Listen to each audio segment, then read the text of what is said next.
Welcome. Sometimes the biggest challenge in love isn't a lack of feeling, it's a lack of understanding. So today, we're going to try to build a bridge to a deeper, more lasting intimacy by decoding some common patterns in the masculine experience of love. We're going to learn a language that isn't always spoken in words. Instead, it's a language of powerful, deliberate action. Here's the roadmap for our journey. We've got 5 key ideas to unpack. First, we'll talk about this idea of a different love language. Then, we'll dive into how love becomes an action, a verb. After that, we'll uncover what is often a man's deepest, hidden fear. Then we'll get into the different rhythms of desire. And finally, we'll map out that unique bridge from the body to the heart. Okay, let's dive right in. This first idea is really foundational. To truly connect, it helps to understand that men and women are often operating from, different coordinates, both biologically and emotionally. It's like you're both looking at the same map, but starting from completely different places. And this question, this really gets to the heart of the matter, doesn't it? So many communication disconnects happen right here. It's when one partner is waiting for a beautiful sonnet, while the other is expressing deep love through the straightforward, powerful prose of just getting things done. And this is the core of it. Look at this contrast. It's not about one way being better or worse. Not at all. It's about learning to read the silent poetry of his deeds, his sheer presence, his focus on solving problems for you. Those are his love letters. You just have to learn to read them. This leads us perfectly into our second point. Because from a masculine perspective, love often isn't just a feeling to be described, it's a mission to accomplish, a territory to secure. It is something you do. It's a verb. This is a perfect example, isn't it? A sonnet is beautiful. It's eloquent. But its equivalent in this other language? That's making sure the gas tank is full before you have to go to work. He's showing his devotion by making your world safer, smoother, and more secure. So the crucial takeaway here is to see these actions for what they truly are. A fixed faucet, a solid financial plan. These are not just chores. No way. They can be powerful, tangible expressions of his life force, literally offered up to make your life better. So why? Why this intense focus on action and utility?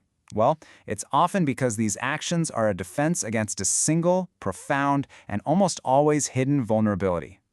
Just let that sink in for a moment. It's such a powerful insight. While a common feminine fear might center on abandonment, being left, the masculine fear, in so many cases, revolves around inadequacy. It's the deep-seated terror of not being needed, of not being effective. So what does this fear actually look like in real life? It's that gut-wrenching dread that he lacks the capacity, or the strength, or the know-how to be your hero, to protect you, to provide for you, and to make you happy. And once you get this, so much behavior starts to make sense. When he feels like he's failing in your eyes, his primal brain can interpret that as a catastrophic failure. So his withdrawal isn't a punishment, it's an ego protection mechanism.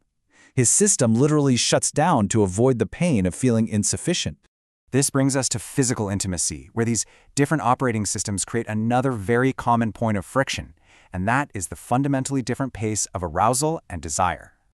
This analogy just captures the physiological gap so perfectly. The masculine engine can be like a light bulb. Click, it's on. It's instant, it's direct, it's very visual. In contrast, the feminine engine is often more like a stove. It needs time to preheat. The warmth has to build gradually. So this isn't about one way being right and the other being wrong, not at all. The goal is a kind of playful synchronization.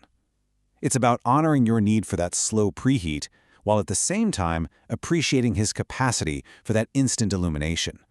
All right, let's explore our final point, which is one of the most profound differences of all. It's the actual route each person often takes to arrive at a feeling of deep emotional connection. Just look at this. The order is often completely reversed. For her, feeling emotionally seen and connected is the gateway. It's the key that unlocks the door to physical intimacy. But for him, it's often the other way around. Opening up physically is the gateway that allows him to connect emotionally. And honestly, this is a total game changer. When he initiates physically, it is frequently not just a simple demand. It's his primary and sometimes his only way of lowering his armor, releasing his stress, and feeling truly vulnerable and connected with you. So, how do we put all this into practice? It's actually pretty simple. First, recognize the deed. Thank him for taking care of that thing. Second, respect the cave. When he goes quiet, just give him his space. And third, build the bridge. When he seeks intimacy, try to see it as his attempt to connect, and then find a playful way to meet him in the middle.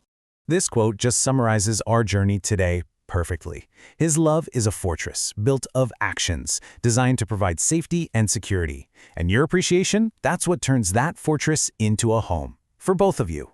And that's the thought I really want to leave you with. By learning to see the strength and the love in his actions, you might just find that the safest, most devoted home you've ever known was there all along.